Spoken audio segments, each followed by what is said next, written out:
This video is brought to you by Huawei AppGallery. Black Friday just started in World of Tanglitz and AppGallery has your back. For this event, nothing easier. Get 13% points back for the first payment you make and 10% for the following. The event started the 18th of November and will finish the 13th of November. So get ready and buy everything you need for the Black Friday and specifically to get those juicy tanks. Download AppGallery using the link in the description or just refer to my previous video. When you're done downloading Huawei AppGallery, make sure to create an account and change your location to either UK, New Zealand or Ireland, but also Australia.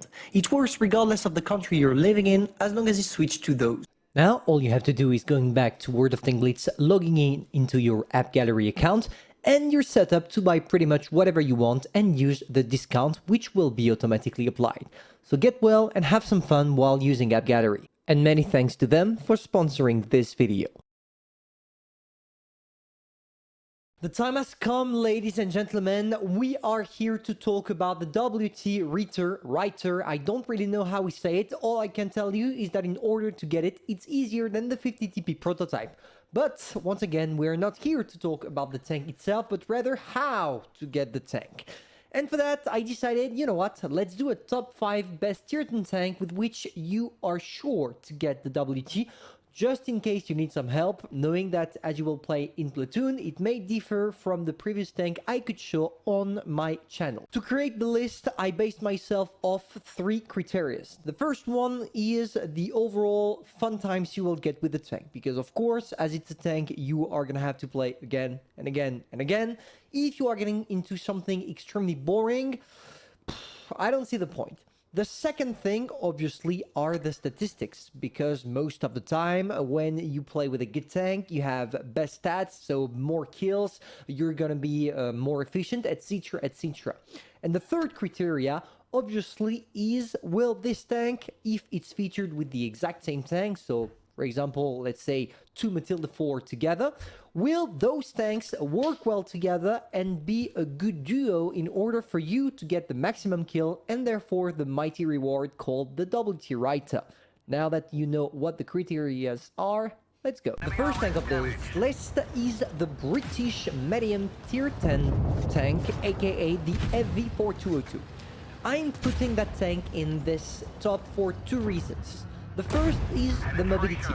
It received a huge buff allowing it to go to 60 kilometers per hour, and 60 with such a thing is definitely a blessing. Of course, it will allow you to relocate fast, or if there is an isolated target that is low life, for you to rush in, get your kill, go back to the rest of your team. On top of that, this tank has some unique mechanism that is definitely better than the last reserve shell Wargaming is putting on the Minotauro, called hash shells. With this tank, if you are playing with gold mostly, which is the second type of shell in the game, with the gold you are going to get less penetration but more alpha damage. This skill can be extremely effective, specifically when you're playing it with 2 FV4202, for the simple fact that if you manage to get yourself to a good position from which you can penetrate your targets using those hash shells, you will get more than 4,000 DPM.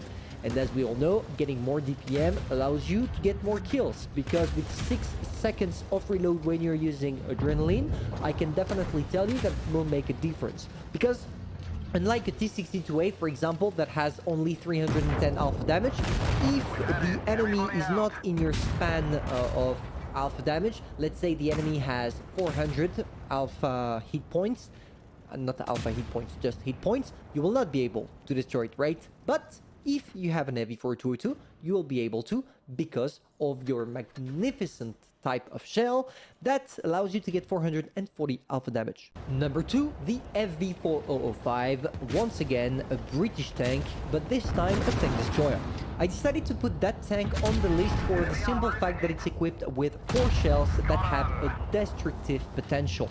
Just imagine, picture this, and Angel already did a video on that where he used 2 FVs for 005 in Platoon. The crazy burst you have with 1 FV multiplied by 2 is just equivalent to destroying whatever tank is in front of you. Basically, if you are playing with a friend that also has an FV4005 in a platoon, there is no way that any tanks will be able to tank all of your 8 shots, except if he bounces some of them.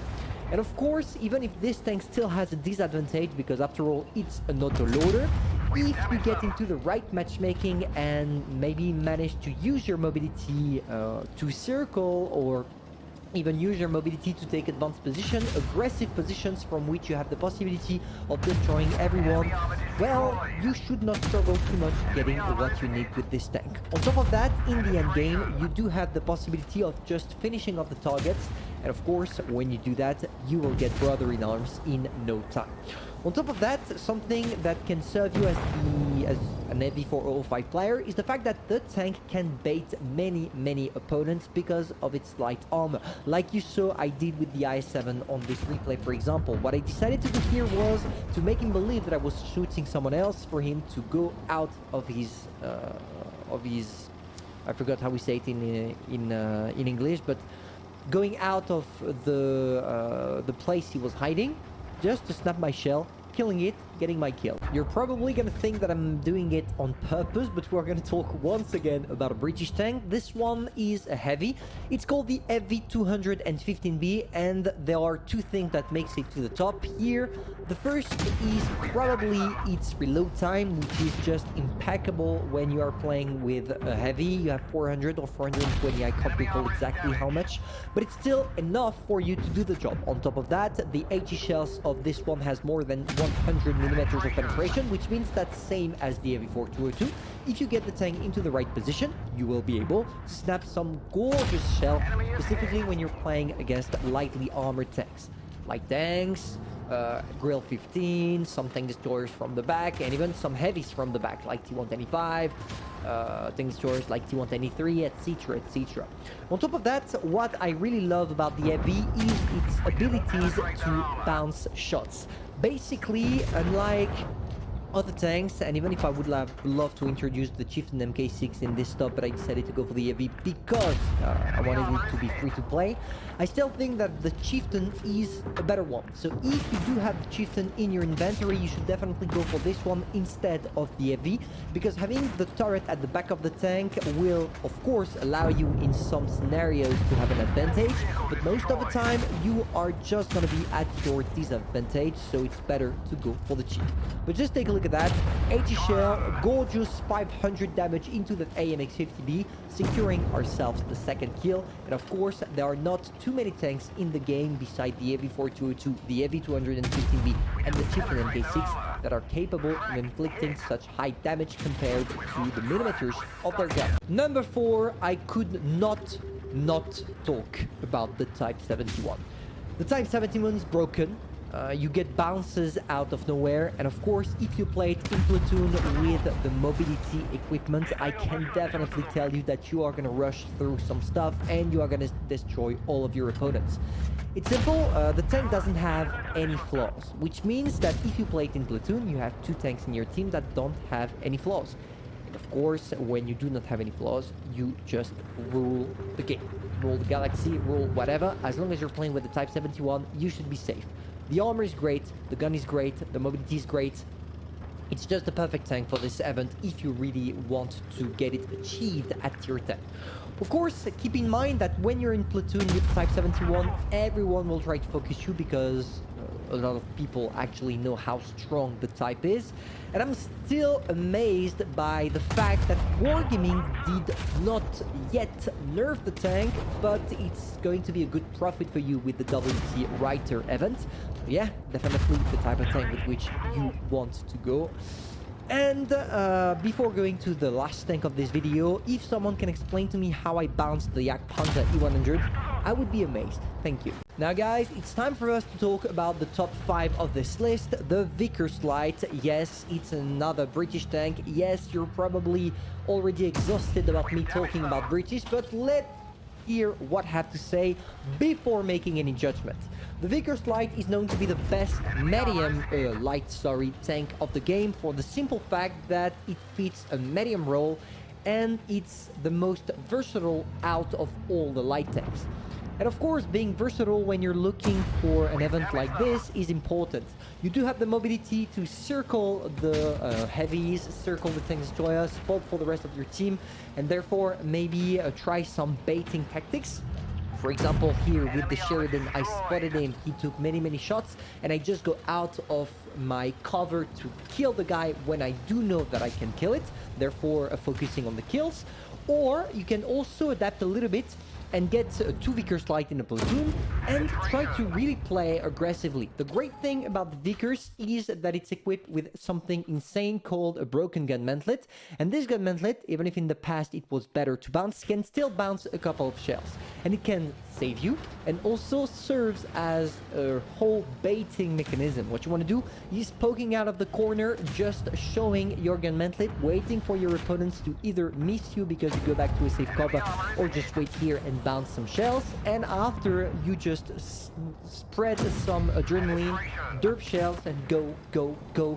You just do what you need to do. And if you do this, I feel like you will be able to get those kills in no time. On top of that, the tank reloads in 5.8 seconds when you are using adrenaline. Otherwise, it goes around, as you can see, 7.1 seconds. But it's definitely enough for you to do the job. On top of that, having 10 degrees of gun depression allows you to get quite flexible, and flexibility is something you're definitely looking forward to when we are talking about getting some kills. Because of course, all the maps are different, and having many different maps means that you need a tank that can adapt to any single one of them, Vickers being this tank.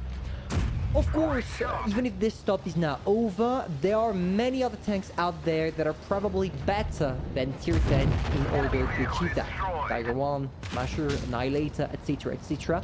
But I really wanted here to focus on tier 10 tanks for those of you that like challenges maybe, and possibly because I thought if people want a top for this event, they are looking forward to get to tier 10, because the vast majority of players are not keeping their tier 9, tier 8, tier 7, tier 6, etc. When you reach a whole line, you just sell all of the previous tanks. So I thought maybe that by doing this, allowing ourselves to talk only about tier 10s, it would help more and more people.